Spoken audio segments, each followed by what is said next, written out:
¿Cómo están? Que el Señor les bendiga. Voy a dejar por acá el regalito.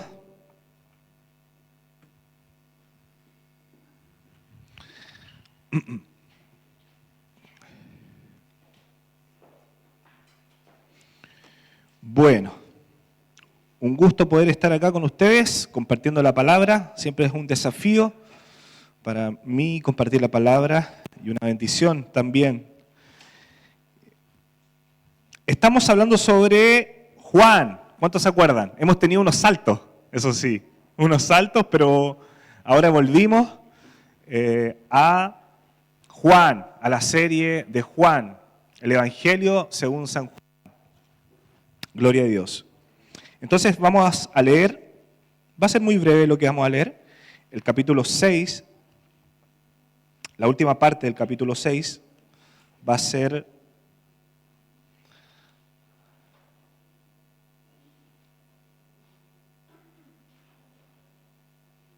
capítulo 6, vamos a leer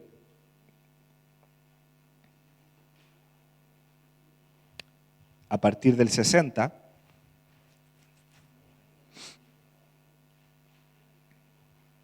Y si lo encuentran, me dicen amén.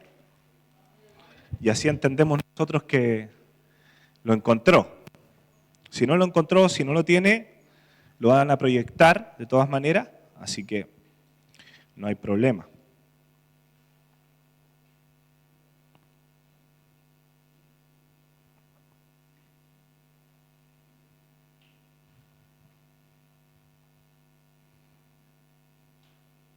Juan 6, 60 vamos a leer el 68, ¿sí?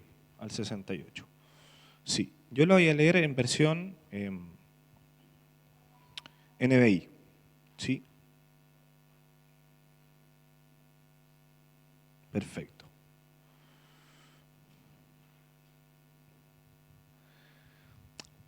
Lo leemos en el nombre del Señor entonces. Al escucharlo, muchos de sus discípulos exclamaron: esta enseñanza es muy difícil. ¿Quién puede aceptarla? Jesús, muy consciente de que sus discípulos murmuraban por lo que había dicho, les reprochó: ¿esto les causa tropiezo? ¿Qué tal si vieran al Hijo del Hombre subir a donde antes estaba? El Espíritu da vida, la carne no vale para nada. Las palabras que les he hablado son espíritu y son vida. Sin embargo, hay algunos de ustedes que no creen en que Jesús conocía desde el principio quiénes eran los que no creían y quién era el que iba a traicionarlo.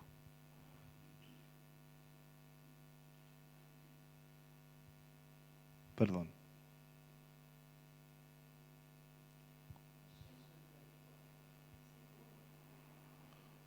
Me salteo, ¿no? No, ahí está. 65. Por esto les dije que nadie puede venir a mí a menos que se los haya concedido el Padre. Desde entonces muchos de sus discípulos le volvieron la espalda y ya no andaban con él. Así que Jesús preguntó a los 12, ¿también ustedes quieren marcharse? El Señor contestó, ¿también ustedes quieren marcharse? Señor, contestó Simón Pedro, ¿a quién iremos? Tú tienes palabras de vida eterna. Amén. Lo vamos a dejar hasta ahí. Gracias, Padre, por tu palabra. Gracias, Dios, porque tu palabra nos hace bien, papá. Ayúdanos a entenderla, Señor. Ayúdame a encontrarle sentido a tu palabra para nuestra vida, Señor, para poder aplicarla. Y que tu palabra, Señor, cumpla su fruto, Señor, en cada uno de nosotros a su tiempo, Padre amado. Gracias, Señor. Te amamos tu palabra, Dios, y te bendecimos, Señor, porque tú eres bueno, Señor, y tú sigues hablando a tu iglesia en estos tiempos. Amén. Gloria al Señor. Cuando estuve en el IBRP, en el Instituto Bíblico, tuve que trabajar. Tuve que trabajar para poder sostener algunos gastos allá. La verdad de las cosas es que yo no quería trabajar, porque era tiempo que yo perdía para estar con mi familia o para poder seguir aprendiendo, estudiando, haciendo tareas, haciendo trabajos, pero finalmente estuve trabajando en una pizzería. En una pizzería estuve trabajando y estuve repartidor de pizza. Repartidor de pizza. No sé si le he contado alguna vez esta historia. Esta historia es nuevita, ¿eh? Esta viene fresquita, ¿no? Y la verdad de las cosas es que yo no quería trabajar, pero lo tuve que hacer. Lo tuve que hacer. Y bueno, el dueño del local me dijo, te tengo una bicicleta para que reparta, me dijo. Me dijo, está a 0 kilómetros. Bueno, y yo la vi y notablemente no era un 0 kilómetro, ¿no? De hecho, era una de estos burritos, no sé si alguno anduvo en burrito. En este con el manubrio tiene como una U así, ¿sí? Y atrás tiene como un asientito donde ya hay alguien, era así. Me dijo que estaba como nueva, pero la verdad es que el primer día que la utilicé, se le salió la cadena. Y no volvió más o sea, volvió a salirse la cadena una y otra vez. Cada vez que andaba, tenía que ponerle la cadena. Yo duré ahí, duré como un mes trabajando.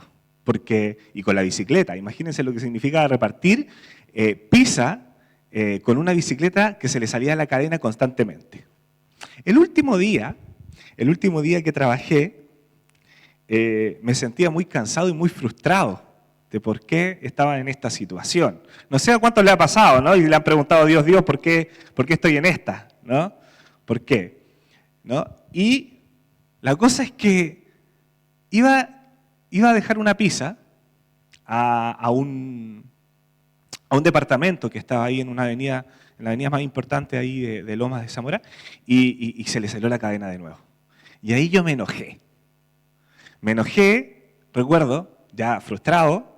¿Sabes lo que hice? Le puse una patada a la bicicleta. ¿Pueden creerlo? Le hice así, pa. Porque dije, esta bicicleta no sirve para nada.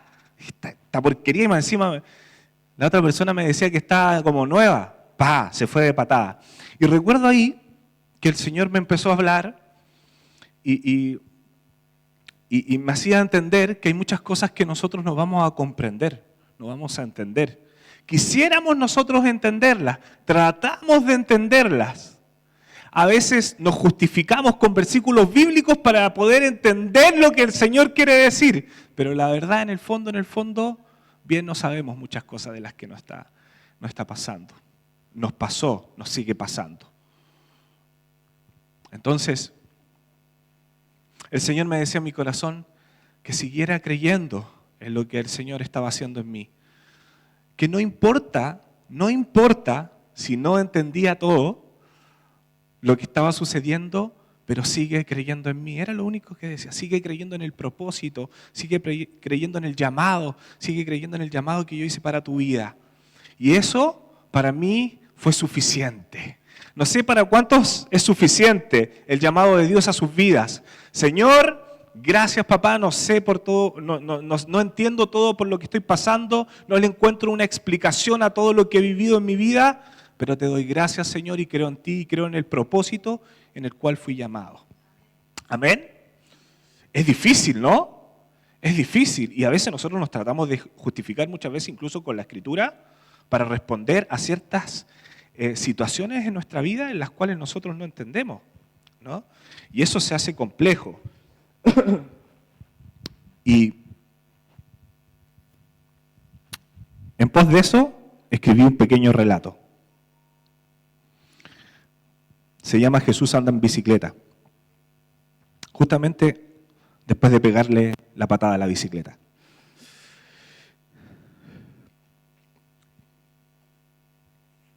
Y así se llama, Jesús anda en bicicleta. Que los oídos de los eruditos se estremezcan mientras los templos se vacían y la multitud sale a las calles para ver al maestro en bicicleta. Pero ¿cómo puede ser esto? No, por favor, no lo hagas. Ya lo hiciste una vez en un burro y no te fue muy bien que digamos. No será bien visto, hablarán mal de ti. No, por favor, no lo hagas. El alto estatus social romperá sus vestiduras al ver la decepción que está delante de sus ojos. Puede ser mejor en un auto blindado, con vidrios oscuros y con un chofer vestido de blanco, pero no así. Al bajarte del auto, podrías pasar en una alfombra roja, mientras la orquesta suena y los puñados de pétalos blancos desbordan el lugar. Pero no así. Los grandes teólogos tendrán que formatear sus discursos. La enciclopedia papal tendrá que volverse a reescribir. Los predicadores exitistas y lucradores serán avergonzados. Pensando lo mejor, Señor, sí, ven, pasa en bicicleta, Señor. Aunque los perros te ladren, aunque te ensucies con los charcos de agua, aunque murmuren mientras te ven pasar, para que vengas a buscar a los necesitados, a los inferiores, a los que lloran, a los sin rumbo, a los que la sociedad no les volvió a dar otra oportunidad. Sí, ven, quiero verte doblando la esquina, con tu frente sudada y tu cara sonriente. Gloria al Señor. Ese es un pequeño extracto de lo que puede escribir en una situación tan compleja, ¿no? Venga, Señor, ven, Señor, yo sé que tú estás conmigo en esta situación. En esta situación, yo sé que tú estás conmigo, papá, y solamente si tú estás, las cosas van a estar bien. Si tú estás, las cosas van a estar bien. Y este versículo que leímos en el capítulo 6 de Juan es una situación súper compleja y yo me alegro mucho de que esté. Yo en lo personal me alegro mucho de que estos versículos que acabamos de leer estén en la Biblia. ¿Por qué? Porque en el versículo 60 dice que muchos de sus discípulos, no solamente los 12, sino que había muchos más discípulos ya hasta este entonces, dura es la palabra, qué difícil es la palabra que nos entrega. Jesús hablando anteriormente como yo soy el pan de vida, ¿sí? Y Jesús decía que era necesario que ellos comieran de su cuerpo, que los discípulos comieran de su carne y de su sangre, y bebieran de su sangre. No lo podían entender, más cuando en un contexto judío la sangre y la carne eran tan importantes, ¿no? Era parte de su ritual religioso, ¿no? Entonces decían, qué dura es la palabra, qué difícil de poder entenderla, ¿no? Qué difícil. Y después vamos a ver que en el versículo 66, a partir de entonces muchos de sus discípulos dejaron de seguirlo y ya no andaban con él. Me encanta que esté ese versículo, me encanta, porque nos habla mucho acerca del verdadero éxito como creyente. ¡Wow! Qué sincera es la Biblia a veces muy sincera y a veces más sincera que nosotros, ¿no? Muestra cosas que, mejor que no estuvieran, ¿no? ¿Cómo a Jesús lo van a dejar? ¿Cómo a Jesús lo van a dejar las multitudes? Y se quedaron los 12. Y Jesús, yo no me lo imagino enojado en esta parte, de verdad que yo no me lo imagino enojado.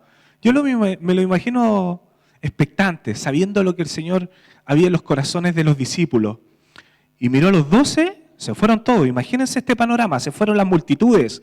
Tú lo que nos pides es muy difícil, nosotros no estamos a la altura de lo que tú nos pides. Así que hasta acá te dejamos, Jesús. Dejamos de ser tus discípulos. Y mira a los 12 y le dicen, ¿ustedes lo van a seguir? Si quieren, síganlo. ¡Wow! Y me llama la atención de que Jesús nunca rogó a nadie para que fuese su discípulo. De hecho, le advertía, ¿cierto? ¿Quieres ser realmente mi discípulo? ¿De verdad que quieres ser mi discípulo? Joven rico, ¿cierto? A los fariseos, cobradores de impuestos, pescadores.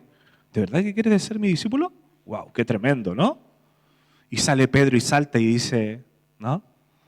Y dice, ¿a dónde iremos, Señor? Si solo tú tienes palabras de vida eterna. ¡Wow! Hay uno que entendió, ¿sí? Hay uno que entendió. Que el Señor nos lleve donde hay hambre de Dios, ¿sí? Necesidad hay en todas partes. Necesidad vamos a encontrar acá, en la China, en Israel ahora, en todas partes, ¿no? Pero Señor, donde hay una persona con hambre, por favor, yo quiero estar. Yo quiero estar ahí, yo quiero para poder traspasar tu palabra, para poder enseñar tu palabra. ¿No? No importa qué tan pecador sea, no importa cuánto pecado haya, pero si hay un poquito de hambre de conocer la verdad, Señor, nosotros necesitamos estar ahí. Gloria al Señor. Entonces quiero compartirles en esta mañana y con un fondo de cumbia, si no me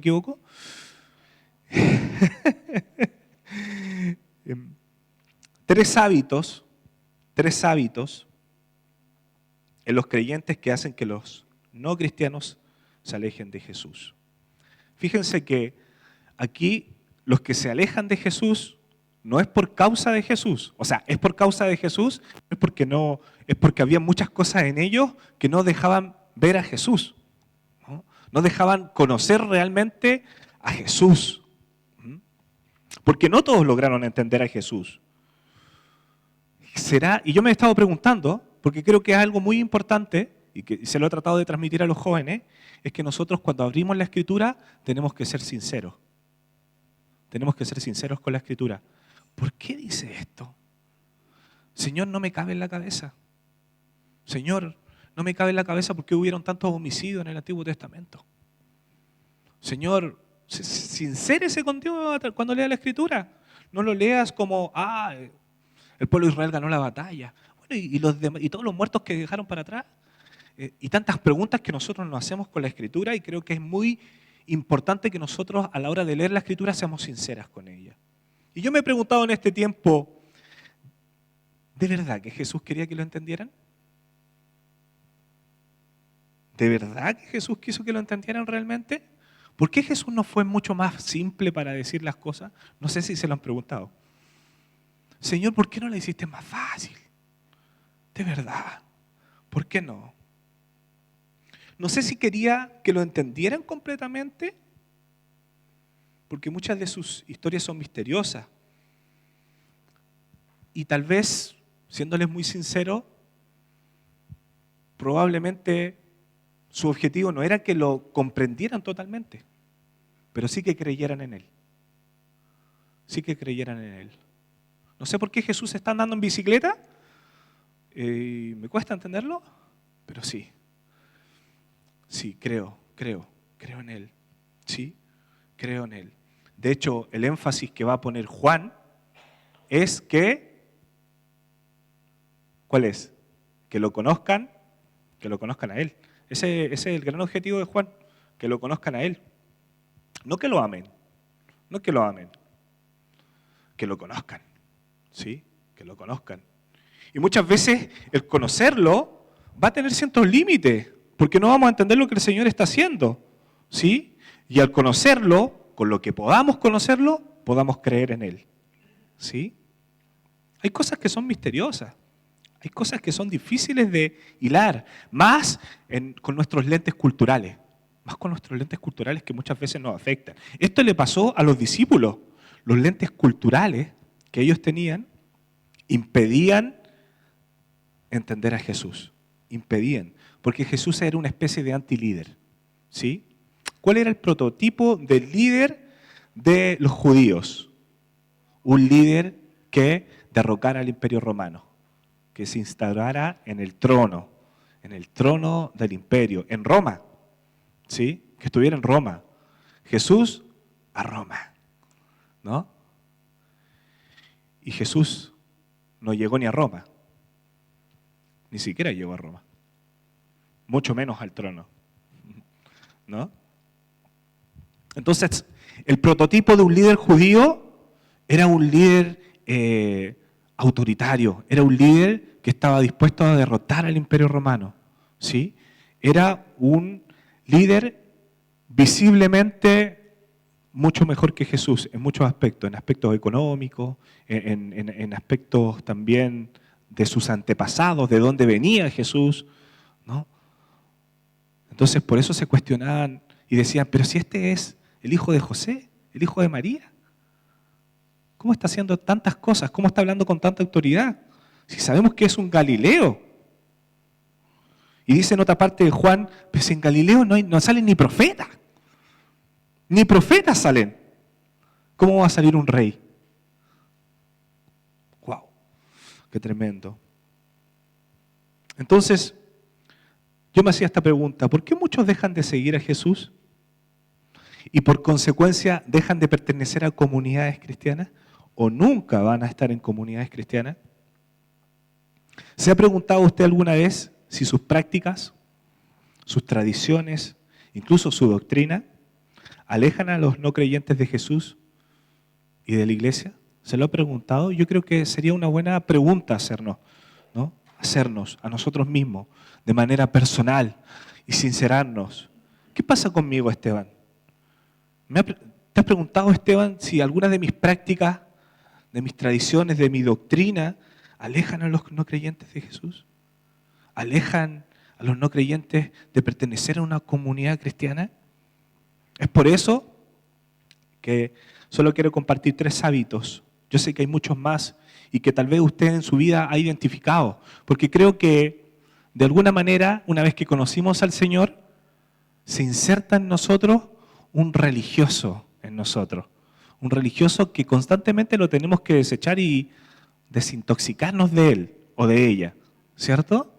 Es una cuestión cultural que está desde el tiempo de los judíos, pero está en nuestros tiempos, ¿sí? Tal vez de diferentes formas, con diferente diseño, con un diseño episcopal, más católico, apostólico, romano, pero igual.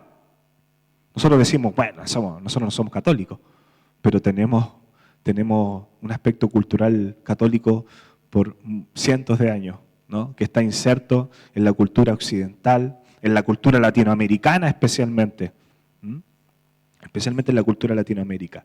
Entonces, 3 hábitos en los creyentes que hacen que los no cristianos se alejen de Jesús. Número 1, pongo énfasis en el pecado de otros. ¿Vieron que los pecados de otros son como más fuertes? ¿Vieron como que los pecados del otro son como más pecados, más negros que los míos? ¿No? Es como, mis pecados son blanquitos, pero o no pueden ser blanquitos. Medios grises, ¿no? Medio así como plomito. Pero los de mi hermano, esos son negros, aceitunesco. Negro aceitunesco, negro, opaco, ¿no? El mío sí, pero zafo. ¿Sí? Entonces estamos llenos de preceptos, estamos llenos de requisitos para cumplir cierto perfil, ¿no? Y para que pertenezcan a nuestra comunidad y ser parte de la familia de Dios. Somos familia. A mí me ha hecho mucho sentido en este tiempo esto. Somos familia. Somos familia de Dios. ¿Sí? Y eso es importante, ¿no? Importante. Tenemos una familia carnal, que muchas de ellas también son familia de Dios, pero tenemos una familia de Dios en la cual nosotros podemos refugiarnos, podemos crecer, podemos ser bendecidos, ¿no? Entonces hay tantos preceptos, ¿no? Que a veces alejan a los no creyentes de las comunidades de fe, ¿no? Tal vez no lo decimos con nuestra boca, pero de alguna manera el mensaje va a correr hacia él. Tienes que vestirte como nosotros, ¿no? Para pertenecer a nuestras comunidades de fe, ¿no? No lo decimos así, pero por ahí a veces de alguna manera lo hacemos ver, ¿no? Tienes que hablar como nosotros. Tienes que alabar como nosotros, ¿no? Tres aleluya o si no, la cosa no funciona, ¿no? Wow, me encanta ver a otras personas de diferentes culturas que adoran diferente a nosotros. Cuando se convierte un musulmán, cuando conoce a Jesús, wow, se le revoluciona la vida. Y ellos para adorar no adoran como nosotros, una cuestión cultural, ¿no? Nosotros levantamos la manito, bueno, en nuestra forma, una expresión de la adoración, ¿no? Ellos se arrodillan y ponen su cabeza en medio de las 2 piernas. Yo como estoy medio gordito no creo que lo pueda hacer, así que no lo voy a hacer, pero ellos se arrodillan y ponen su cabeza entre medio de las 2 piernas, ya no apuntando más a la Meca, ya no apuntando más a los lugares sagrados, ya no importa porque la presencia de Dios han entendido de que está ahí con ellos. Entonces el lugar sagrado es el templo, es nuestra vida, ¿no? Entonces eso es tremendo, ¿sí? Los mapuches probablemente van a adorar de manera diferente. Su expresión de adoración va a ser totalmente diferente. Yo les he contado que mi suegro sigue evangelizando a los mapuches en Lonquimay y ha sido tremendo eso, ¿no? Y ha sido tremendo. Algunos danzan. ¿Se fijan? Danza, como lo han visto en los rituales mapuches. siguen danzando, pero ahora sigue la misma danza, que puede ser muy pecaminosa para nosotros, pero ahora danzan para el Señor. Y eso es tremendo. Tremendo ver a un mapuche adorar al Señor. Se aferran a la fe de una manera muy, muy linda. Entonces, nosotros tenemos que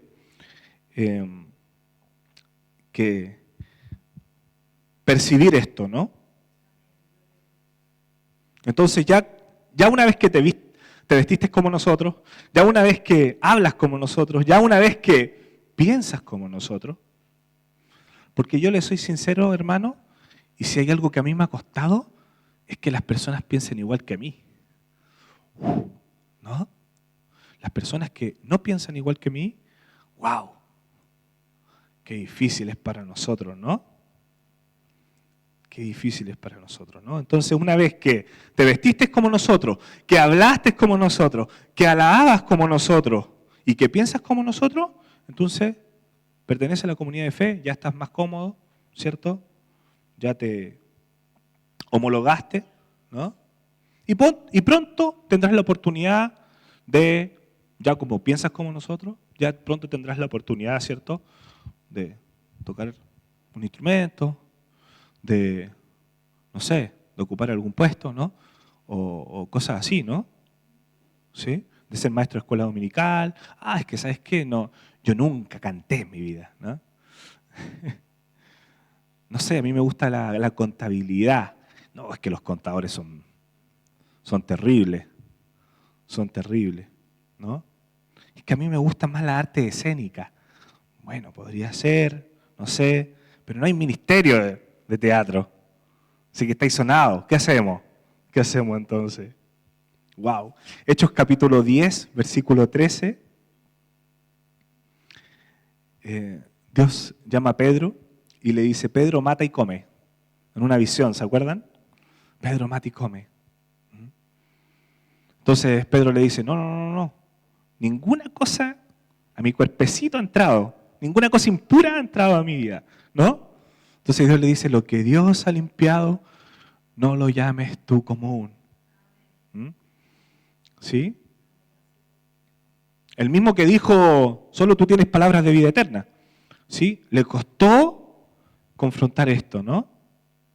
Y en Gálatas capítulo 2, versículo 14, veámoslo ese, en Gálatas. Mientras el fondo de la música sigue todavía.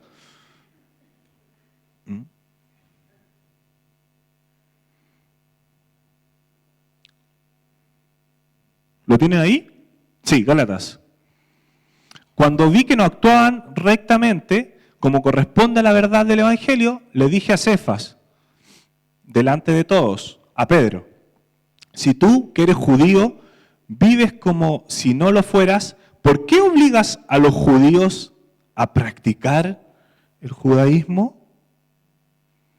Pablo da de cara a Pedro, siendo Pedro líder de la iglesia.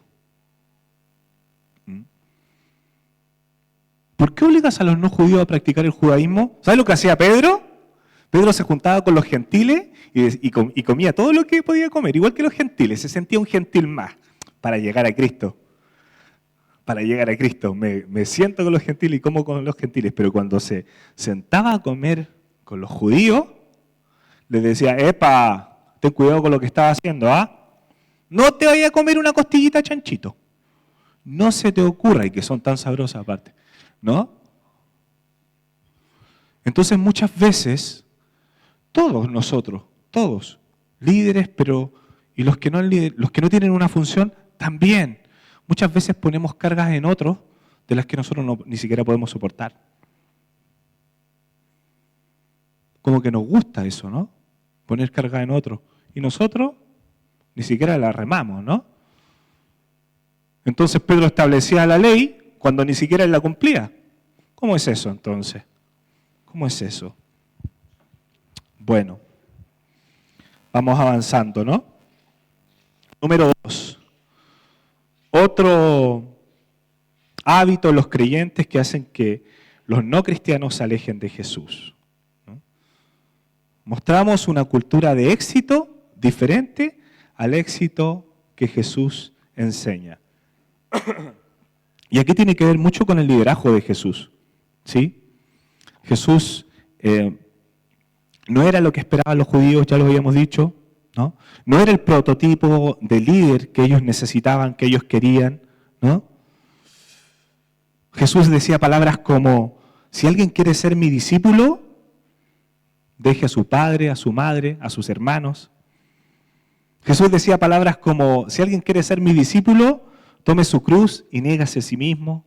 ¿De qué estás hablando, Jesús? Jesús decía palabras, si quieren seguirme a mí, le decía al joven rico, vende todas tus posesiones y sígueme. ¿No?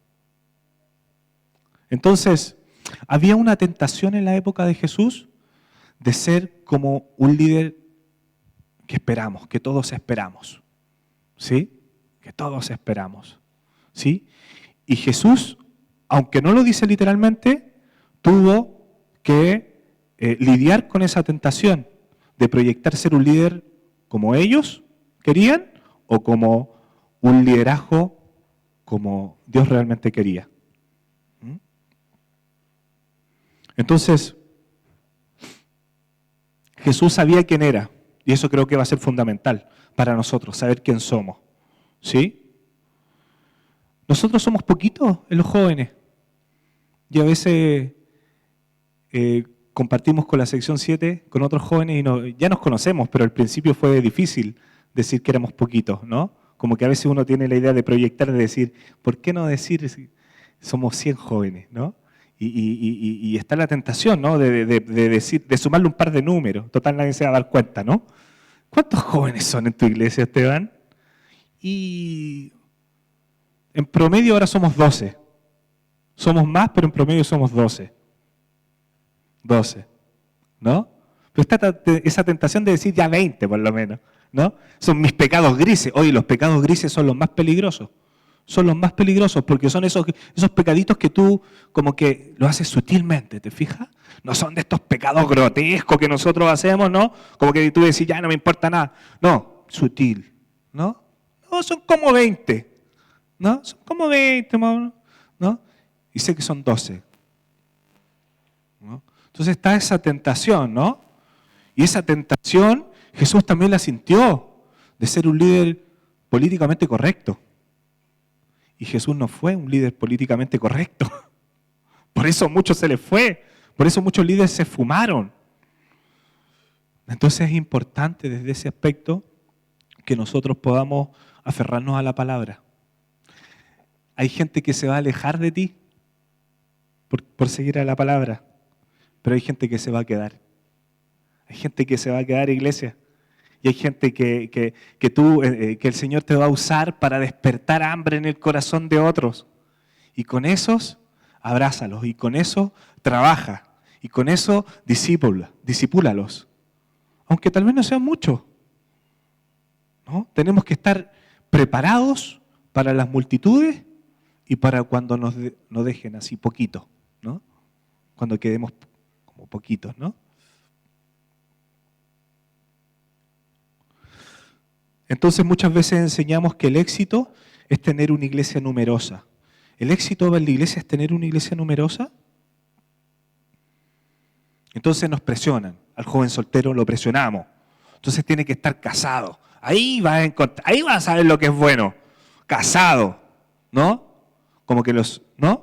Y después de casado, tener hijos. Porque ahí está la verdadera felicidad.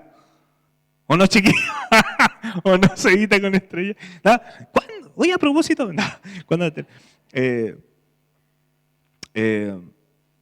¿No? Entonces muchas veces enseñamos que el liderazgo solamente se trata de posiciones dentro de la iglesia.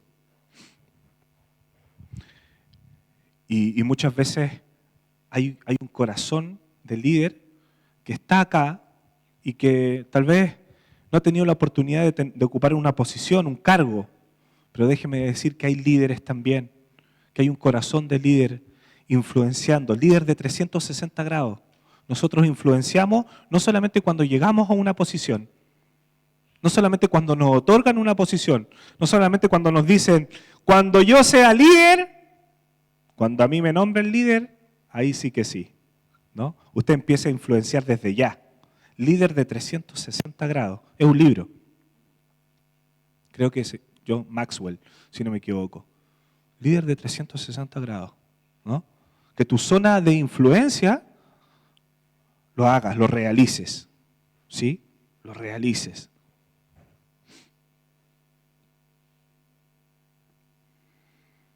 Entonces muchas veces hacemos creer que el líder no puede cansarse. Muchas veces hacemos creer que los pastores no pueden cansarse o no pueden equivocarse. Los líderes nos equivocamos, ¿no?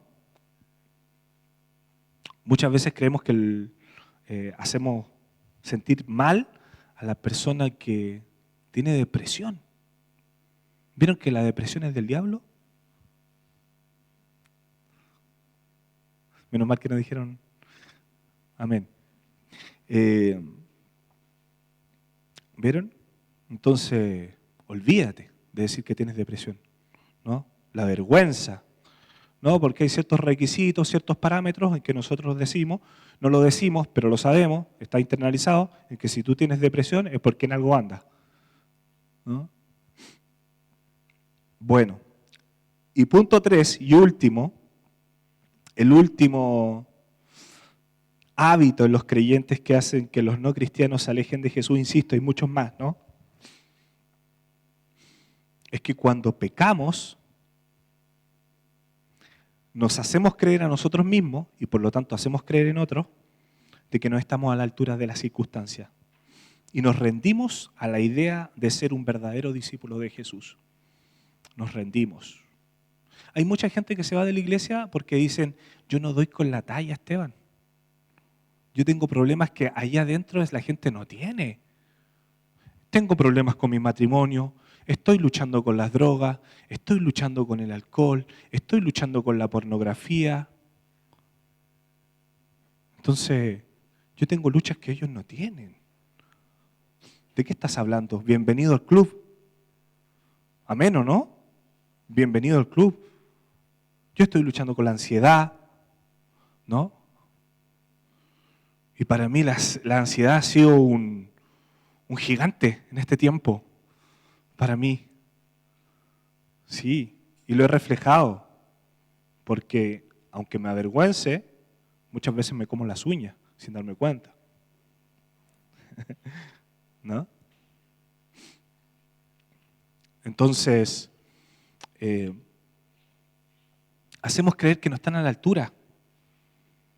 Y sí, desde un principio no estuvimos a la altura, así que no nos preocupemos. Saquémonos ese peso, ¿no? Desde un principio no estuvimos en la altura. Tú y yo, desde el principio, no estuvimos a la altura. Así que fuimos redimidos, y una vez que somos redimidos y somos hijos del Señor, entonces seamos discípulos de Jesús. Fíjense esta palabra. Nosotros, los hijos de Dios, caminamos en pos de una victoria ya ganada. Alguien tiene que escuchar esto. Alguien tiene que escuchar esto. Los hijos de Dios caminamos en pos de una victoria ya ganada. Independiente cuál sea tu situación, iglesia, independiente cuál sea tu situación, estás caminando en pos de una victoria ya ganada, aunque hayas perdido 1000 batallas, iglesia. Hay una victoria asegurada en Cristo Jesús.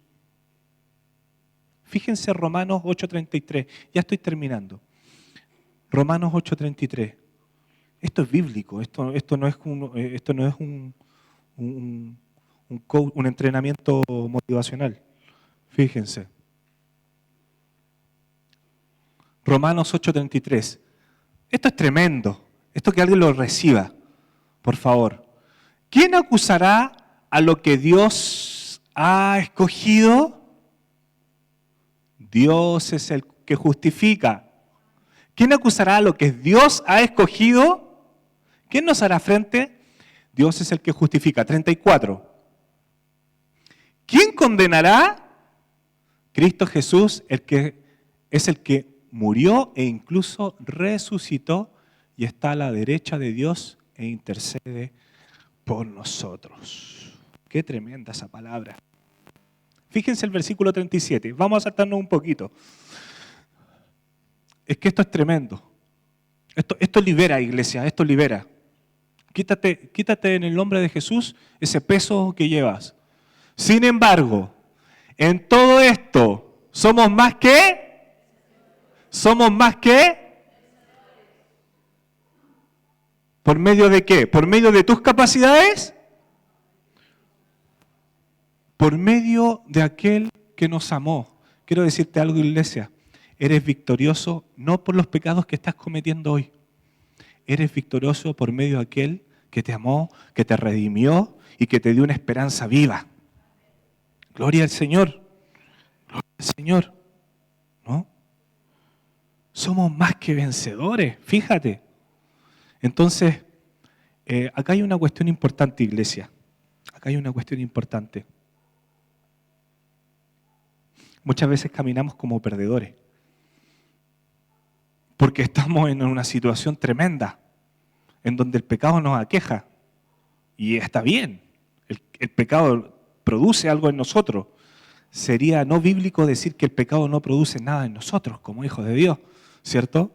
El pecado nos afecta, nos desanima, nos desmotiva, no nos dan ganas de orar, no nos dan ganas de predicar la palabra, no nos dan ganas de venir a la iglesia. ¿Sí?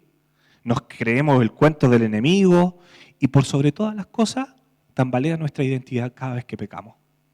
Pero cada vez que pecamos no debiera tambalear nuestra identidad, porque el pecado que tú y yo estamos cometiendo hoy no nos determina. No nos determina. Los errores, las temporadas que estás viviendo hoy, no te determina, iglesia. No te determina. El pecado no te otorga identidad. No le permitas al pecado que otorgue identidad. Por favor, no lo hagas, no permitas. Somos más que vencedores en Cristo Jesús. Por medio de tu forma de actuar, por medio de tu forma, por los pecados que no cometiste, no, por medio de aquel que nos amó, por medio de aquel, por medio de Jesucristo. Gloria al Señor, gloria al Señor. Quiero terminar orando, así que invito a los músicos a que me puedan acompañar.